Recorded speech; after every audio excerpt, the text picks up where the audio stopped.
Welcome back to my channel Priya simple lifestyle. কেমন আছো তোমরা সবাই? আশা করছি খুব ভালো আছো, আমিও ভালো আছি। আর এখন যাচ্ছি ব্যারাকপুর। যাচ্ছি কোথায় সেটা তোমরা ব্লগটা দেখতেই থাকো, বুঝতেই পারবে। তো আমি আর ইন্দ্রাণী বেরিয়ে পড়েছি, এখন আছি স্টেশনে, ট্রেনের জন্য বসে আছি। এখন কোনো ট্রেন নেই, কখন ট্রেন আসবে জানি না, তো ট্রেন আসলেই বেরোবো। তো চলো ব্লগটা কন্টিনিউ করছি, দেখতে থাকো। তো আমি চলে এসেছি এখন ব্যারাকপুর হেড ট্রান্সে। এটা একদম ব্যারাকপুর স্টেশনের কাছে একটা পার্লার।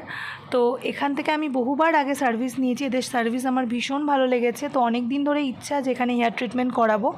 বেসিক্যালি আমি এসেছিলাম স্ট্রেটনিং করাতে, বাট ওরা আমার হেয়ার দেখে বলল আমার হেয়ারটা ভীষণভাবে ড্যামেজ ছিল, কারণ পুরো প্রেগনেন্সিতে আমি কোনো রকম কোনো স্পা কোনো রকম কোনো ট্রিটমেন্ট নিতে পারিনি, কোনো যত্ন করতে পারিনি। তো হেয়ারটা ভীষণ বাজে অবস্থা। তো আমি কি করলাম, ওদের সাথে আলোচনা করলাম, করে ওরা আমাকে বললো যে ম্যাম আপনি ক্যারাটিন ট্রিটমেন্ট করাতে পারেন, কারণ স্ট্রেটনিং করালে আপনার হেয়ার পুরো নষ্ট হয়ে যাবে, ড্রাই হয়ে যাচ্ছে আপনার হেয়ার ভীষণ, আর এত হেয়ার ফল, মানে সাংঘাতিক হেয়ার ফল।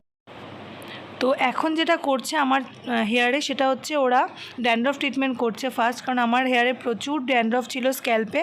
তো ড্যান্ড্রফ ট্রিটমেন্ট না করে ক্যারাটিন করালে কিন্তু কোনো লাভ হয় না, তো এই জন্য আমি আগে ড্যান্ড্রফ ট্রিটমেন্ট করিয়ে নিলাম। আর সত্যি কথা বলতে স্ট্রেটনিংয়ের সাথে ক্যারাটিনের একটা হিউজ ডিফারেন্স আছে। আমি তো কোনো দিন ক্যারাটিন করাইনি, এই ফার্স্ট টাইম তো দেখলাম। স্ট্রেটনিংয়ে নর্মালি কী হয়, আমাদের ক্রিম অ্যাপ্লাই করে হেয়ারে, দেন হেয়ারটাকে ওয়াশ করে দেন স্ট্রেটনিং করে ওরা। বাট ক্যারাটিনে কিন্তু সেরকম নয়, ক্যারাটিনে ওরা ক্রিম অ্যাপ্লাই করলো হেয়ারে, দেন কিন্তু ওই ক্রিমটা হেয়ারেই শুকিয়ে গেল, ঠিক আছে, ড্রাই করে নিল, ওটাকে ড্রায়ার দিয়ে খানিকক্ষণ রেখে ড্রায়ার দিয়ে ড্রাই করে নিয়ে তারপরে স্ট্রেটনিং করলো।